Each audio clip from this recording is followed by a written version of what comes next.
Бүгін біз жай ғана қылмыс туралы айтпаймыз. Бұл бүкіл Қазақстанды дүр сілкіндірген оқиға.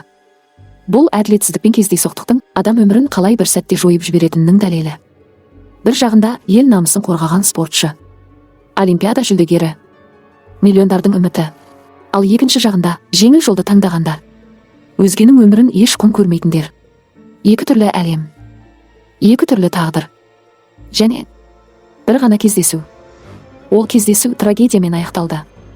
Бұл 2018 жылдың шілдесінде Алматының қақ ортасында болған қазақтың мақтанышы Денис Теннің өлімі туралы оқиға. 2018 жылдың жазы.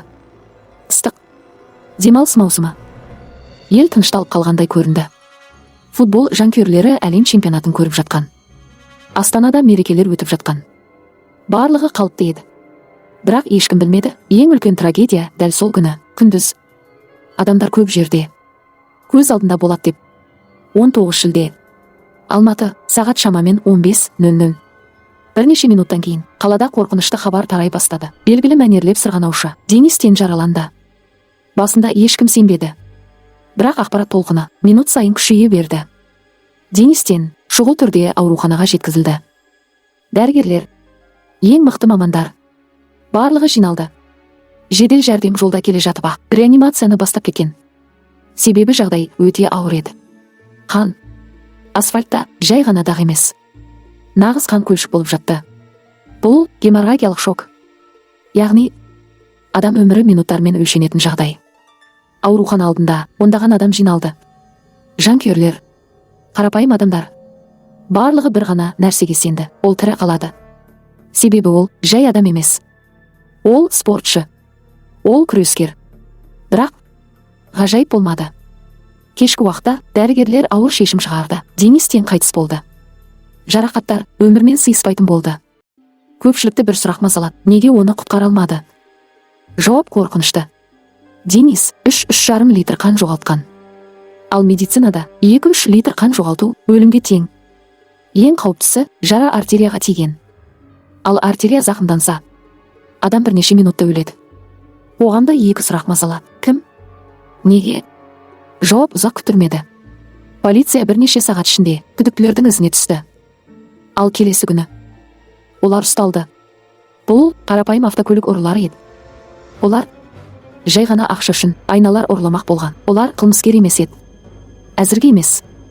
Бірақ олар дұрыс емес жолды таңдады. Ақша жоқ, жұмыс жоқ, жеңіл табыс керек. Сол себепті олар Алматыға келді. Мақсат қымбат көліктердің айналарын ұрлау. Бұрын да жасаған. Ұсталса да босап кеткен.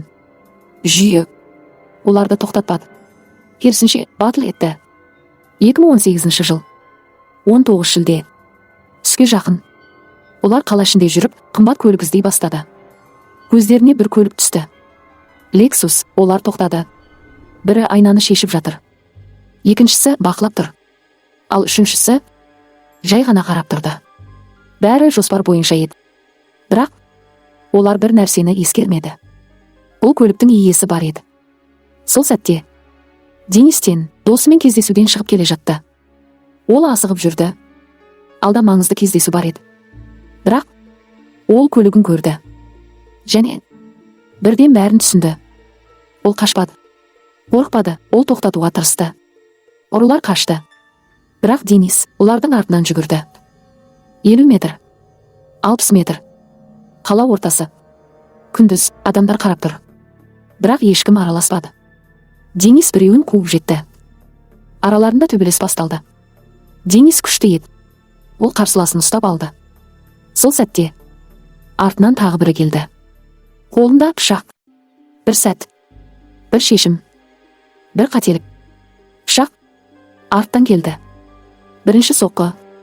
Денис түсінбей қалды. Екінші соққы. Бұл жолы өлімге әкелетін жарақат. Бәрі бірнеше секундта болды. Олар өлтіргісі келмеді. Бірақ өлтірді. Олар қашып кетті. Қолдарында қан. Жүректерінде қорқыныш. Жолда айналарды тастады. Пышақты лақтырды. Олар ойлады: біз құтылдық. Бірақ олар қателесті. Қала бәрін көрді. Бейнекамералар әр қадамды тіркеді.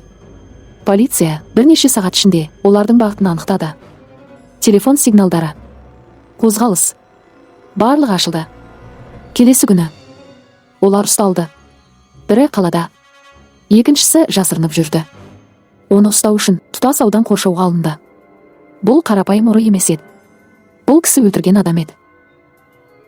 Шындық ашылды. Алғашында олар өтірік айтты. Бірі бәрін мойнына алмақ болды. Бірақ тергеу бәрін орнына қойды. Екеуі де кінәлі. Бұл жоспарланған кісі өлтіру емес. Бұл ашкөздік, қорқыныш және ақымақтық араласқан трагедия еді. Сотта олар кешірім сұрады. Жылады, бірақ уақытты кері қайтара алмайсың. Сот шешімі 18 жыл түрме. Ал үшінші адам қылмыс туралы айтпаған үшін 4 жыл алды. Бұл оқиға бір адамның өлімі ғана емес. Бұл жүйенің әлсіздігі. Бұл қоғамның сабағы.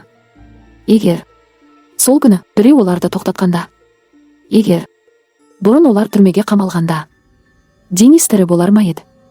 Бірақ тарихта егер деген сөз жоқ. Ол мұз үстінде күресті. Бірақ өмірде жеңе алмады. Бір сәт бәрін өзгертті. Денистен тек спортшы емес еді. Ол бір ұлттың үміті еді.